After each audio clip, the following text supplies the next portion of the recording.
PodCastle, episode 907 for Tuesday, the 2nd of September 2025. Maintenance Phase by A.D. Ellicott, read by Emma Osborne, and produced by Eric Valdes. Rated PG, with content notes for eating disorders and fat phobia.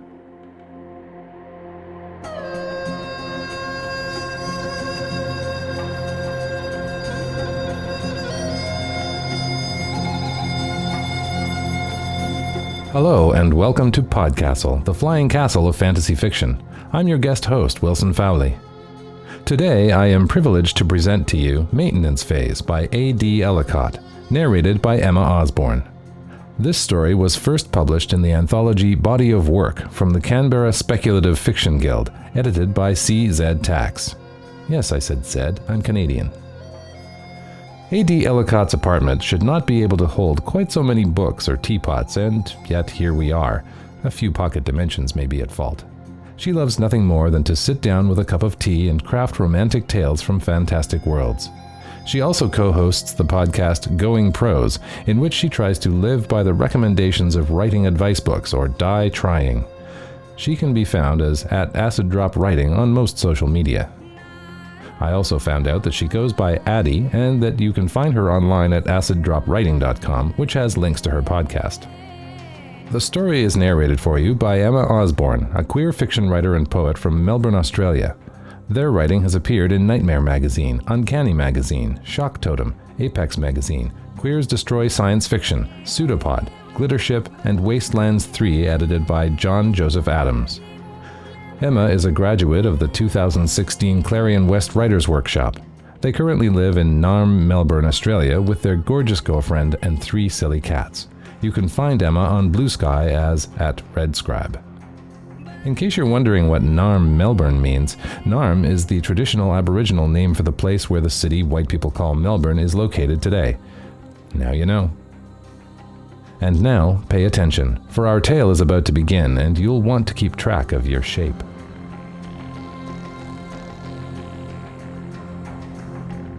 Maintenance Phase by A.D. Ellicott.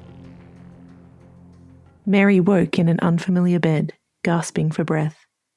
She recalled the shots, the dancing, the giggling stumble into a stranger's apartment while they pulled off each other's dresses.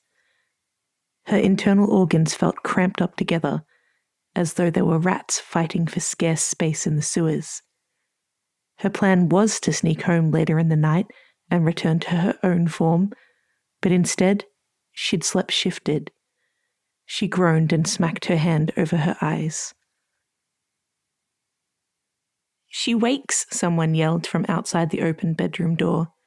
Her bedmate from last night walked in, red hair in a messy bun and spatula held aloft. "Want pancakes?" How long had it been since she'd had pancakes? Not the almond meal monstrosities her mother made. "Yeah, I'd love some," she croaked. "Just let me, freshen up?" "Sure thing, Buttercup," said the other woman, and left humming in the direction of the kitchen. Mary grabbed her discarded dress off the floor, slipped into the bathroom, and made sure to lock it behind her. Then she let go of the self-image she'd been clinging to all night. The form in the mirror wouldn't fit into her little red dress. It didn't fit into any of the clothes she owned. She took her first deep breath of the morning, her only deep breath until she made it home, then set about chiseling her facade back in place. Out in the kitchen, sunlight streamed onto a bench covered in flour, while the woman mixed something in a large bowl. What was her name again? Kate? She looked up at Mary's entrance and smiled. "Pancakes warming in the oven. Help yourself. Toppings on the table." Mary grabbed a fork and plate from the table, then pulled open the oven. Inside was a stack at least 6 high. She pulled 2 onto her plate. At the table, she drizzled maple syrup sparingly, added a spoonful of strawberries and bananas, and ignored the chocolate spread and cream. Kate washed the flour off her hands and came to sit with her at the table, hands curled around a coffee mug. "They were all for you, don't worry. I already had mine." "It's okay, I'm not that hungry," she lied. She was starving, but trying to cram down anything else right now would make her sick. Her doctor was worried about vitamin deficiencies and kept telling her to add things to her diet, more greens, red meat, fruit, but she couldn't figure out how to fit it all in without making herself vomit or making herself bigger. She made it through half the serve she dished out for herself before setting her knife and fork down lengthways on the plate, the way she'd been taught to politely indicate that she was done, even though food remained. Thank you for that, and last night, but I should... Of course, said Kate. Here, let me show you out. Once Mary was out in the hallway, Kate leaned against the frame. I'd like to see you again sometime, if that sounds good to you, she asked. Her smile was bright and cheery, and she had a smudge of chocolate batter on her cheek.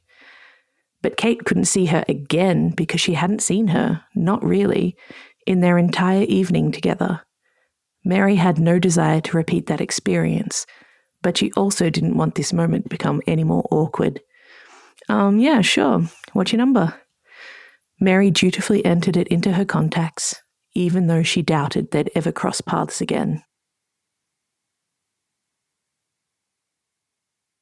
Mary toed off her heels as she eased through the front door. The hallway ran past the living room and kitchen, but if she timed it right... Hey, good looking, she cringed, knowing the next 5 minutes would be mortifying. Hey, Mom. Her mother and sister were sitting at the kitchen bench over the remains of breakfast. Well, looks like someone had a busy night, her mum continued, and her sister snickered. Yeah, just stayed over at Carrie's. Sure. Well, it looks like you worked up an appetite. And it's Sunday morning. Want me to make you some pancakes? Mary thought about the stack of pancakes half eaten on a bright kitchen table. I already ate, but thanks. Just as she was making her way up the stairs, she heard her sister gripe at her mother. Why didn't you make me pancakes? We've discussed this. You need some moderation. Try to follow your sister's example. She could just be shifting, you know. Don't be ridiculous. She wouldn't be stupid enough to shift all the time. She just eats well. She told me once it was a good way to keep control of my appetite, just until my body settled into needing less. Mary let the conversation drift away as she climbed the stairs. When she reached her room, she locked the door and let herself go. When Mary needed a break from herself, she'd go over to Gabby's and lounge about in borrowed clothes. They'd pig out on pizza, though Gabby still managed to eat most of the slices, and watch reruns of Buffy the Vampire Slayer. Gabby understood what it was like to wear a body that was ill-fitting. Mary had confided what she was, that shapeshifters existed, during Gabby's transition. It had seemed too cruel an irony to stay silent.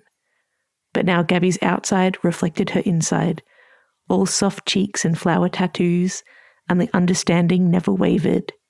This time, as Mary arrived, Gabby grabbed her wrist and dragged her towards the bedroom. I have an idea. Hello to you too, Mary laughed at her friend's exuberance. Said friend dragged her down the hallway and, once in her bedroom, threw some clothes in her face. Here, slip into something more comfortable. None of this behavior was unusual, but the clothes Gabby threw at her were. Instead of comfy sweatpants and a t-shirt, her usual attire for one of their TV binges, she'd had one of Gabby's floral dresses flung at her. What's this? A dress. Gabby gave a cheeky wink. Yes, but why? Well, I've got a gift voucher to a baking class for 2, and I just realized it expires today. So I figured we could go together. Mary sighed. I don't know. Come on, it'll be fun. The whole point of today is to let loose a little. Now we can do it with baked goods. Okay, but why do I have to get changed then? I can just go as is. She gestured at her sweater and jeans. Perfectly fine for a baking class. Yeah, but we're going to eat what everyone makes. If you go like that, you'll have like 1 cookie and you'll be full. If you shift, you can have like 2, Gabby teased. And you can't just take everything home. You know baked goods are best fresh from the oven. Mary's stomach rumbled. She'd skipped lunch in preparation for pizza. Shoo then while I get changed. Gabby clapped her hands in glee. The dress was slightly loose but fit well enough with a belt around the waist. It was a brightly coloured 1950s style thing with a little faux apron on the front. It swished as she walked. At work, she was smothered in toxic masculinity, despite more than half the firm being women. So her figure drew inspiration from an ironing board. When she went clubbing with friends like Carrie, who loved nothing more than a slinky dress on a Friday night, she designed the kind of curves that drew gazes. But in this dress, she flounced.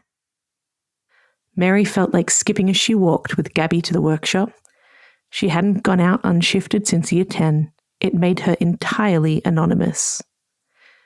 Her good mood lasted right up to the doorway of the bakery's kitchen. Standing behind the demonstration counter was Kate, red curls escaping a braid, and flour in one of her eyebrows. "Crap," she said, freezing halfway through the doorway. Gabby stumbled into her back. "What?" Mary collected herself. Entirely anonymous, remember? She wouldn't be recognized, and she needed to act like a stranger. I had a one-night stand with the instructor a few weeks ago, and then I didn't exactly call her or anything. "Awkward," Gabby said. "Wait, would she even recognize you?" "No, but..." "Well, I know, and now I need to pretend that I don't know her." Gabby gave her a firm push on the back. "Perfect opportunity for a second chance. Get going then." "That's not..." Mary started, but then Gabby somehow herded her to the very front of the classroom. Mary took a deep breath, hoping to ease the tumble of complex emotions building in her chest before getting started. Partway through, Mary needed help rolling out the pastry for her egg tarts.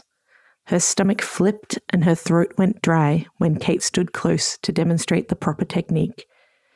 When they'd met at the club, Mary had taken a few inches off her height.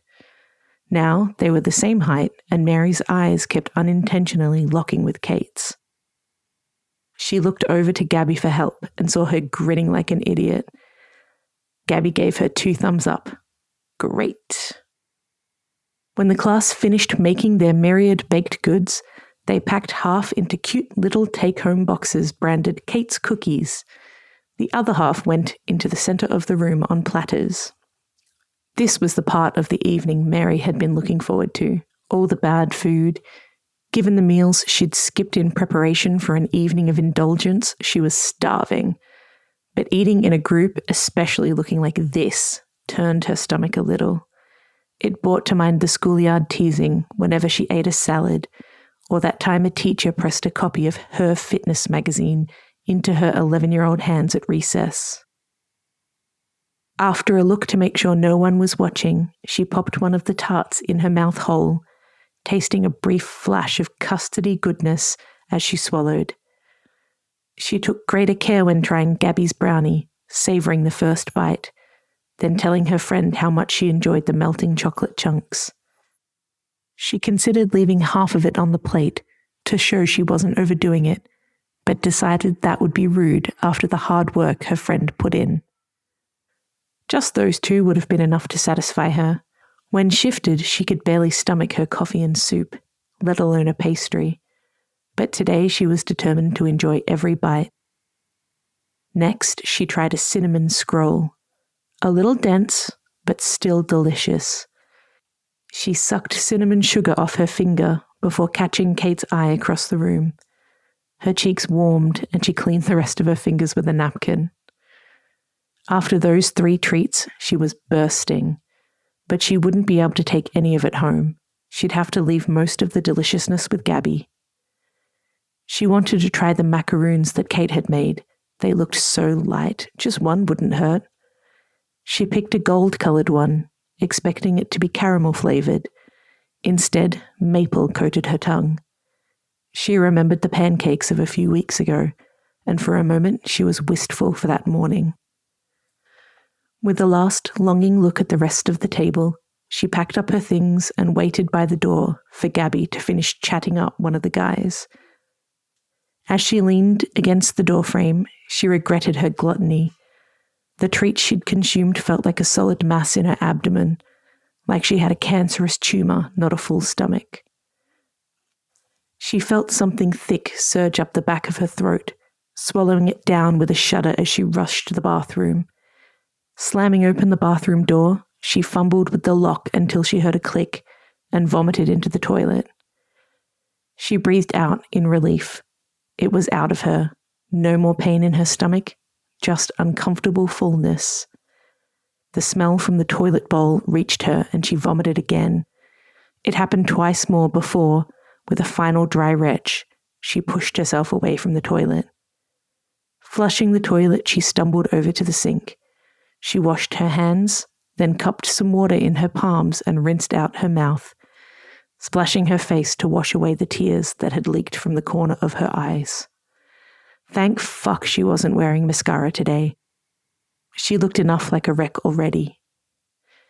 She gave her appearance a last appraising look in the mirror, recoiling at her splotchy red face, then stepped out into the hallway. Kate was standing outside. Had she heard anything? The last thing Mary wanted was another person trying to pressure her into calling the Butterfly Foundation. "Sorry to keep you waiting," Mary said. "No worries, it was nice to see you again." Mary nodded absently, waiting for Kate to enter the bathroom so she could assess how much noise made it through the door. Mary heard the squeak of Kate's shoes on the tile and the plastic snap of the toilet lid falling against the cistern when it was opened.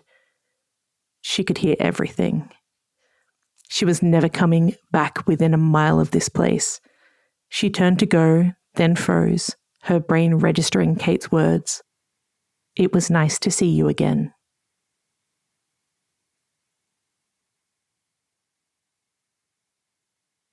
Mary gnawed her lip as she pushed through the door to Kate's cookies. After a week of fretting, she needed to know what Kate meant by, "It was nice to see you again." So she came in on her lunch break, looking nothing like the curvy figure Kate met at the club that first time, or the form dressed up in borrowed clothes from the baking class. Kate stood behind the counter serving a customer. Mary joined the end of the line. With each customer served, she had to fight the desire to run off. Then she found herself at the counter. A familiar ache started up behind her left eye, one of the warnings that she was pushing herself too far. She looked down at the menu. What was the smallest item? "I'll have a peppermint tea and whatever cookie you recommend. Thank you." "Of course," Kate smiled. It seemed friendly, more than what you'd offer any random customer. But maybe Kate was generous with her smiles. Or maybe Kate recognized her, even when Mary was in the ultra-slim form she wore to work. Mary needed to figure out which it was. "If you have a minute, would we be able to—" "No, sorry, you're busy. I've got your mobile. I'll message to arrange a better time." And there it was. Mary the law clerk didn't know Katie's number. That was Mary the one-night stand. "Sure, I've got a minute," said Kate. For all she'd suspected, Mary was reeling with those words. Not, "Who are you and how do you have my number?" Kate saw right through her. Kate took off her apron, put Mary's cookie, a donut, and 2 pots of tea on a tray, and circled around to the end of the counter. She nodded towards a secluded seat at the back. When they sat down, Mary poured out her tea and took a sip. It didn't sit well in her stomach. She ignored the cookie. "Sorry to bother you," she started. "No bother. It's nice to see you again." There it was again. "About that. I wanted to know how you recognized me. I mean, both times, and now." "What do you mean?" "Wait, you don't even know why I'm surprised you recognize me?" Kate shook her head in confusion. Mary paused, dumbfounded. Kate didn't recognize her in multiple forms. She didn't seem to realize that the Mary she met at the club, the Mary she taught at the baking class, and the Mary sitting across from her now would, to anyone else, have appeared to be 3 different people. She wondered what Kate saw when she looked at her. Mary remembered the sunlit kitchen and the fond smile, and wondered what it would be like to finish her pancakes. But then she remembered the stories shape-shifting children told late at night around the campfire while the parents indulged in drunkenly animated games of charades. Yeah, my cousin's babysitter's best friend. Her normie boyfriend had the sight or something. The whole family went missing, and the other shifters had to hightail it out of town. Mary had always dismissed those stories as urban legends. Most modern shapeshifters didn't do anything that couldn't be accomplished by a teenager with a contour palette. And even if they did, who would believe the person that dared to speak up? But now Mary was faced with the oncoming implosion of the separate lives she had carved out of her body. It would be best if she left now, before those facades crumbled. Well, no worries, I'll just be going then. She stood up, and the world spun a little. You haven't eaten your cookie, Kate sounded concerned. It's okay, I'm fine. I didn't ask that, but you don't look so good. Why don't you just sit down? No, I'm fine. She sat down anyway. The world didn't stop spinning. She looked at the cookie she didn't eat and the tea she didn't drink, while her head pounded. She wanted to close her eyes and stop the bright cafe lighting, lancing her brain. Are you okay? Kate sounded worried. Just how bad did she look? I think I might be. Is there anyone I can call? Gabby. Call Gabby. She was the one with me the other night. Right, I'll get her number from the registration form. She paused and looked Mary over again. Why don't you wait in the staff room? It's a bit quieter. Mary was imagining how awful it would feel to lurch from her spot, then be unable to hold down her food. But she hadn't really eaten anything she could vomit back up, and she wanted to be somewhere where she could just close her eyes for a few moments. She nodded, forcing herself up from the padded bench. Kate guided her to the staff room with a gentle hand on her elbow. Mary sat down in the dark on a hard plastic chair, head pounding and stomach staging a revolt. If she made herself as small and still as possible, maybe the pain would stop. You stay here, I'll be back in a moment. Eventually, Kate returned, phone in hand. I'll put her on now, maybe she can explain it. She handed over the phone and left the room. Hey Mary, I'm here. Gabby's voice was low and reassuring, and it still split Mary's head like an axe through a log. I'm driving back from the wedding, so I won't be there for a few hours. Mary had been holding back tears by blinking them into her eyelashes, but now there were just too many. I don't know what's going on, she whispered, tasting salt as she spoke. I'm sorry to bother you. Don't worry about it, hon. Look, I'm sure whatever it is will improve if you just shift back, okay? You know being shifted makes you feel crap, so let's take care of that first. I don't have any clothes. We can figure that out in a minute. Just shift back for me. She was doing her best to sound soothing, but Mary could hear the undertones of worry. Mary twisted her arm halfway up her back, towards her zipper, but couldn't find the energy to reach all the way. Her arm flopped back down. She tried again and felt a stabbing pain under her ribs. I can't. What's wrong? I can't reach my zipper. Every time I try to twist back, It's okay. Is Kate there? We might need to ask for some help. I don't think I can. You can. She seemed really nice. You don't even have to explain anything to her. Just say you need some help with this. Mary hesitated. Asking for help would be awkward and embarrassing. It wasn't about Kate removing her clothes. They'd done that before. It was the inappropriateness of the situation, and that she needed someone's help to do something so simple. Would it help if you put me on speaker? Yes, said Mary. You should still be the one to ask, said Gabby, voice now crackling on hands-free. Mary stood for a moment longer in the dark. Then she walked up to the door and knocked to get Kate's attention. The door swung lightly on its hinges. It had been ajar, not closed. Kate smiled. Sorry, I wanted to make sure you didn't faint while you were on your own. I couldn't hear anything you were saying. This is weird, but I need your help unzipping my dress. Do you mind? She brushed away more tears with the back of her hand. Sure, I can help you. Kate guided Mary back into the room and closed the door behind her. Mary turned around and Kate zipped down her dress, then pushed it down until the shoulders were in easy reach for Mary. Mary took the phone off speaker and put it back to her ear. Now shift back, said Gabby. Mary's eyes darted to Kate. If she shifted now, she knew she wouldn't be able to shift back, and her clothes wouldn't fit anymore. Kate might not notice the change, but she would notice her trying to leave naked, as would the rest of the restaurant. In the end, she still had a choice. She could laugh this off, put her clothes back on, stumble home, and hope some rest would fix this in a way that it hadn't all the times before. Or she could take the risk of revealing herself and let Kate help her. In that dark room, Mary struggled to recall what she needed to change. Normally, she held so tightly to the image she was shifted into that a moment's relaxation allowed her to release her shifted form. But this time she was being watched.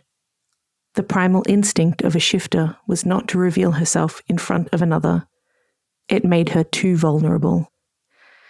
Could you, turn around, please? She asked Kate.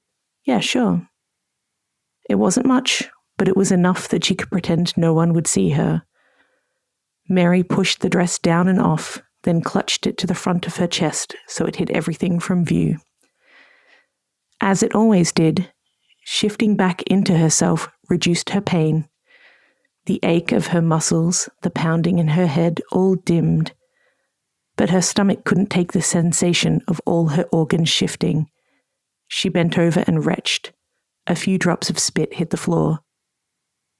Kate spun around to check on her. The scrap of dress she held to her front didn't cover much anymore. I think you might be dehydrated. Here, I'll get some water. She filled a glass from the little kitchenette in the corner. Can you take a sip of this? Mary swallowed a mouthful. A moment later, when it hit her stomach, she found herself heaving yet again. Right, I'm taking you to hospital. Wait, I'm sorry, this is going to seem silly, but I can't go in the clothes I was wearing. Could you get me something from Target down the street? I'll pay you back. Mary risked a glance at Kate, expecting pity or doubt. All she saw was confusion. It's not silly. Will you be okay for 15 minutes? Keep Gabby on the line? Mary nodded, then tried to ignore the dizziness that came with the motion. What size? Mary didn't know. The few larger items of clothing she kept at home had widely different sizes depending on which store they were from. She'd only found what fit by actually trying them on. Largest they have. Kate was back 10 minutes later, flushed and out of breath. She pressed a plastic bag into Mary's hand. Inside was a maxi dress and a sweater that turned out to be slightly too large. Are you feeling any better? Asked Kate.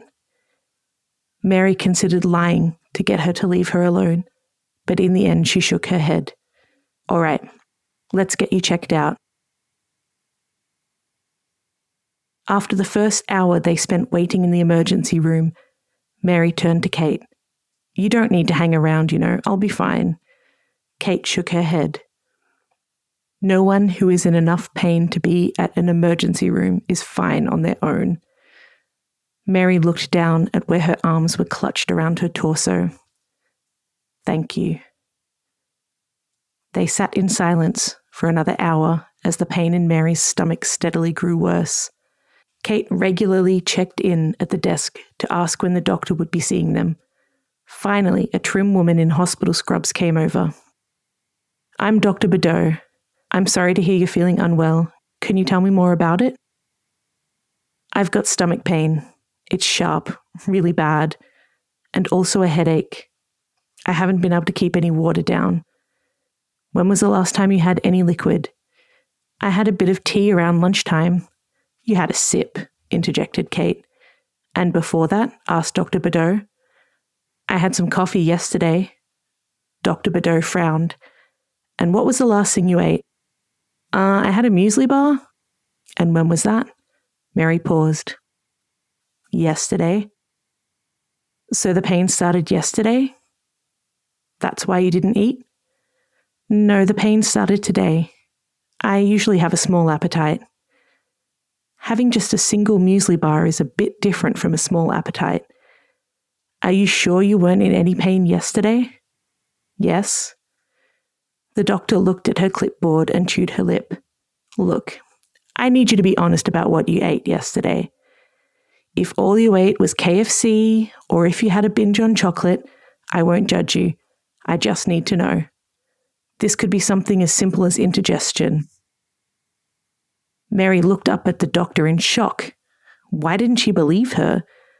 Then pain lanced through her stomach again, and she clutched her sides as she trembled.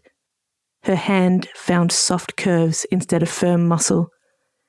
It reminded her she was fat, and now everyone could see it. I didn't. She was sore, and she was telling the truth, and she needed someone to find out what was wrong with her. It's okay if, the doctor started before Kate interrupted her. Look, she told you what she ate. She told you what her symptoms are. You should be diagnosing her, not gaslighting her. I'm not. You said you wouldn't judge her if she had a binge eating disorder, despite very obviously judging her for her weight. You told her her memory couldn't possibly match up to reality. Yeah, you were gaslighting her. The doctor clammed up for a moment before stepping back. I'll send a nurse over to set up some tests. Once we've dealt with the dehydration, we'll make a call on whether you need to be admitted or just monitored at home. Then, stiff-backed, she walked back out onto the ER floor. Mary's shoulders sagged in relief before tensing again as pain shot through her stomach. Kate looked her in the eye, something Mary realized the doctor hadn't done once during the entire consultation. People can be dicks sometimes. Doctors are notoriously fat-phobic. You deserve better. Notoriously fat-phobic. That answered the question of what Kate saw when she looked at Mary. She'd never been fooled.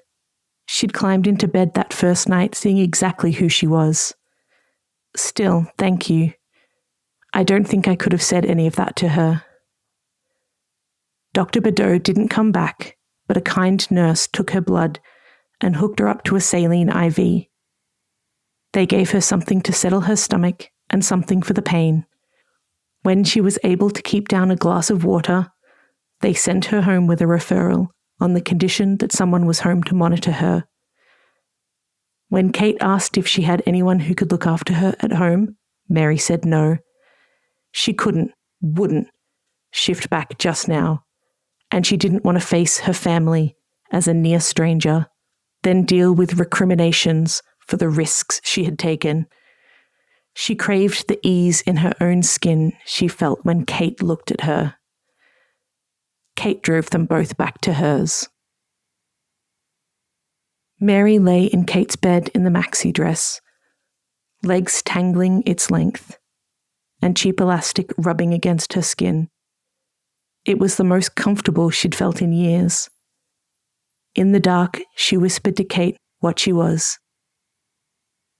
What do you see when you look at me? She asked. Does it matter? Asked Kate. I see you. And at last, Mary could breathe.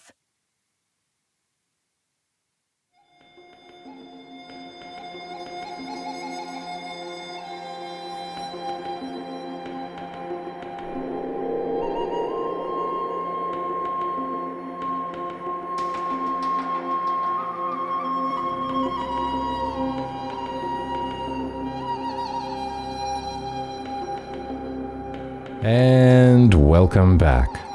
That was Maintenance Phase by A.D. Ellicott. If you enjoyed that, then you might want to check out her other works. Unfortunately, this seems to be her only published story so far.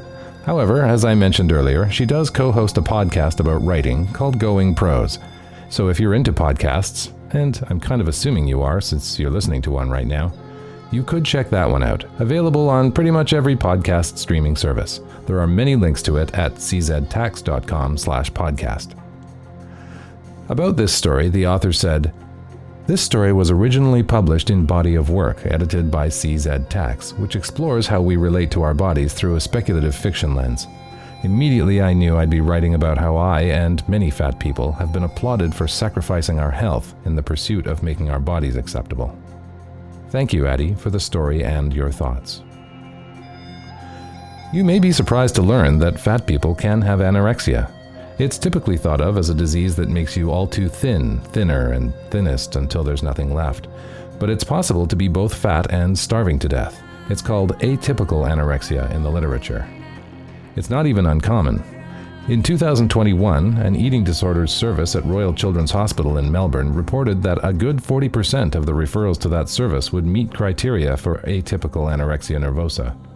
The symptoms are identical to those of typical anorexia, such as obsession with extreme dieting and exercise, with one exception. The person is not underweight according to standard criteria. However, they are losing weight at an extremely unhealthy rate, making them medically unstable. But because they don't look typically anorexic, they have much more trouble getting treatment, especially if they're actually overweight. And studies have found that the atypically anorexic have significantly higher levels of distress related to eating and body image compared to a typical anorexic. And that's a high bar. The other problem is that in order to regain their health and stabilize their vital signs, they actually need to regain some of the weight they've lost, which might make them overweight again or more overweight, causing even more distress. All that said, the redemption in this story is Kate.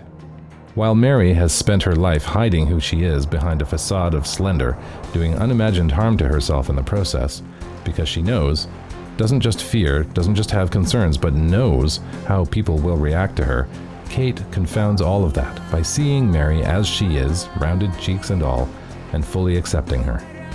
Kate can see the real Mary, and so can be the perfect person for her right at the time she needs her. Would that we all could have someone we can trust to be with us behind our own facades. I leave you with this thought from poet and author Kamand Kajuri. I am looking for the one I can't fool. Those of you who listen to us through to the end are used to hearing that PodCastle is part of the Escape Artists Foundation.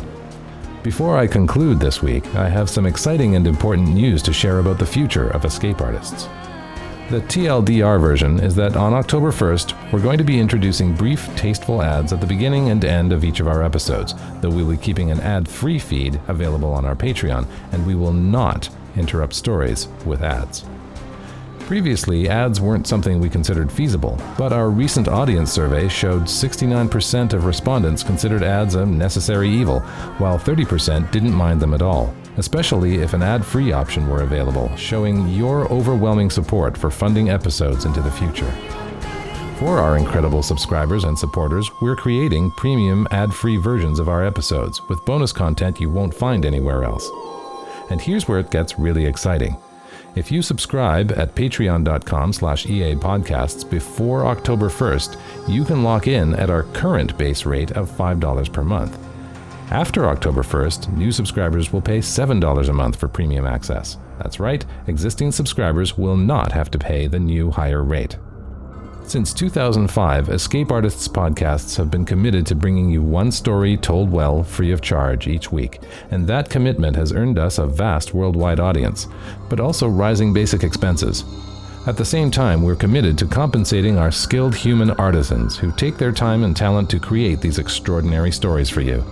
Both ads and subscriptions represent stable revenue streams that can help us continue to tell you tales for another 20 years. So, whether you choose to enjoy our stories bookended with ads or join our premium community, we're grateful that you are part of this journey. We couldn't do what we do without your incredible support, so thank you for helping us bring free and accessible speculative audio fiction to listeners around the globe. Thank you for helping keep our dragons fed. That was our show for this week. On behalf of everyone at PodCastle, your co-editors Wanini Kamemia and Devin Martin, Assistant Editor Caitlin Zavanovich, Audio Engineer Eric Valdes, Regular Host Matt Dovey, and our many wonderful first readers, Andrew K. Ho, Baluan Conte, Craig Jackson, Emalia Harrington, Habiba Dokubo, Julia Pat, Kiran Kaur Saini, Tanya Berry, Tarver Nova, Tierney Bailey, and Ziv Wheaties. Thank you for letting us share another story with you. As I alluded to earlier, PodCastle is part of the Escape Artists Foundation, a U.S. 501c3 nonprofit, and our episodes, including this one, are distributed under the Creative Commons Attribution Non-Commercial No Derivatives 4.0 International License, which permits you to share it, and please do, but does not permit selling or changing it. For specifics, check creativecommons.org. Our music is by Shiva in Exile. Everything we do on PodCastle is 100% donor-funded. And if you'd like to support what we and the rest of Escape Artists do, please join us on our Patreon at patreon.com/EAPodcasts. Remembering that if you subscribe before October 1st, you'll lock into the current rate, not the higher rate that new subscribers will be charged after that date. Prefer another method? Details for supporting us via Twitch, Amazon Prime, Ko-fi, and PayPal are on escapeartists.net. We'll be back next Tuesday with another fantastic tale. In the meantime, you might care to check out our sister podcasts, Escape Pod for science fiction, Pseudopod for horror, Cast of Wonders for young adult speculative fiction, and Cat's Cast for speculative stories of a feline persuasion. Until next week, please be safe and be kind.